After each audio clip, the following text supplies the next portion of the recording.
नमस्कार आदाब, न्यू विदर्भ स्वदेशी न्यूजमध्ये आपले सर्वांचे स्वागत। बुलढाणा प्रतिनिधी शेख गफ्फार शेख सत्तार यांची रिपोर्ट। आज दिनांक 12 एप्रिल 2026 रोजी मोताळा नगरीत प्रवीणभाई तोगडिया यांचे जल्लोषात स्वागत। हनुमान चालीसा व गोसंरक्षणातून शक्तीचा संदेश। मोताळा नगरी आज दुपारी अचानक घोषणांनी दुमदुमली, कारण प्रवीणभाई तोगडिया यांच्या आगमनाने परिसरात उत्साहाचे वातावरण निर्माण झाले। आंतरराष्ट्रीय हिंदू परिषद व राष्ट्रीय बजरंग दलाचे राष्ट्रीय अध्यक्ष असलेले तोगडिया हे महाराष्ट्र संपर्क अभियानांतर्गत वर्धा जिल्ह्याकडे जात असताना मोताळा फाट्यावर थांबले। कार्यकर्त्यांच्या आग्रहास्तव त्यांनी स्वागत समारंभ आणि संवाद सभेसाठी वेळ दिला। मोताळा फाट्यावर त्यांच्या आगमनावेळी कोण आया रे कोण आया, हिंदुओं का शेर आया आणि जय श्रीराम या घोषणांनी परिसर अक्षरशः दुमदुमून गेला। Z+ सुरक्षा असलेल्या पोलिसांच्या ताफ्यासह तोगडिया यांच्या आगमनामुळे गजबजलेल्या आठवडी बाजारात नागरिकांमध्ये उत्सुकता पसरली। पाहता पाहता ही माहिती वाऱ्यासारखी पसरताच मोठ्या संख्येने नागरिक आणि कार्यकर्ते एकत्र जमले।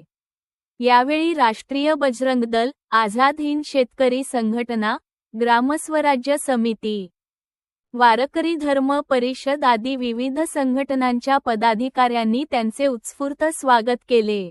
त्यानंतर आयोजित संवाद बैठकीत प्रवीणभाई तोगडिया यांनी हनुमान चालीसेचे महत्त्व अधोरेखित करत, हनुमान चालीसेतून भक्ती आणि गोमातेच्या संरक्षणातून शक्ती मिळते असा संदेश दिला।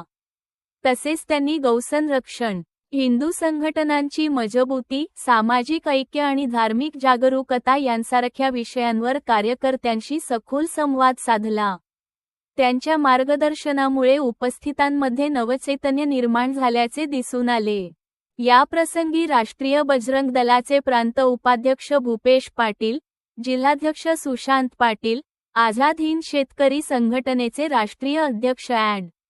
सतीशचंद्र रोठे पाटील, वारकरी धर्म परिषदेचे राष्ट्रीय अध्यक्ष हभप वासुदेव महाराज शास्त्री यांच्यासह गोपाल पवार, सूरज राऊत, ऋषिकेश नेमाडे, योगेश विधाते, प्रमोद जोशी, सूरज देशमुख, अविनाश जाधव, जीवन सोनार आणि असंख्य कार्यकर्ते मोठ्या संख्येने उपस्थित होते। मोताळा नगरीत अचानक झालेल्या या भेटीमुळे शहरात उत्साहाचे वातावरण निर्माण झाले असून विविध क्षेत्रातील मान्यवरांनीही उपस्थित राहून या कार्यक्रमाला अधिक रंगत आणली।